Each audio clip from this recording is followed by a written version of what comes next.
Over the last few months, been hard at work at developing the E30 Armrest, and we're currently actually 2 versions ahead of these, but I want to retrace some steps and show you guys where we left off.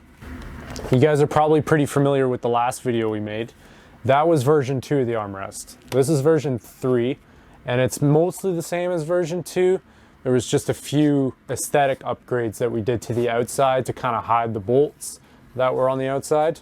After version 3 of the armrest, we moved to version 4, which featured the aluminum plates and a ton of other upgrades over version 3. The biggest change is that we're no longer going with a single foam pad. We're actually putting foam around the entire outside of the armrest, and then we will be upholstering a cover to go all the way around it. So no plastic will be visible and no panels that are flimsy. It'll be one continuous piece of upholstery, just like an E34 armrest would be. Version 3 was also fully plastic, and you could tell it felt cheap. The new version has the aluminum plates and it's super sturdy. Even though aluminum is really light, it still added about 300 grams to the weight of the product. I personally love this, feels really high end, and it also serves as an awesome baseball bat.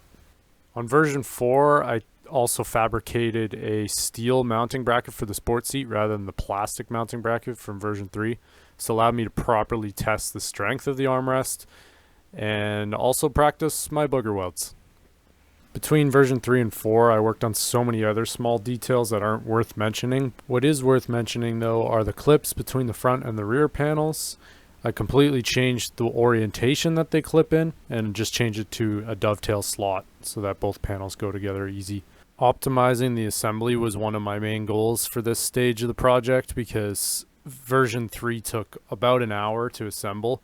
There's just so many different panels and so many weird fitment lines, and it was an absolute nightmare to put together. In comparison, assembling version 4 is an absolute breeze, and it takes about 30 minutes per armrest right now, which isn't great, but this is why I'll be offering the armrest either fully assembled for a higher price, or you can save some money by buying the kit and assemble it yourself.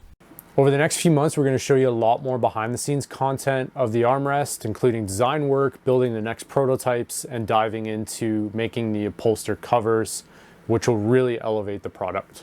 Even if you're not interested in the armrest at all, I can guarantee you're going to enjoy the upcoming product development content. So please follow us, like our posts, and I really appreciate your support.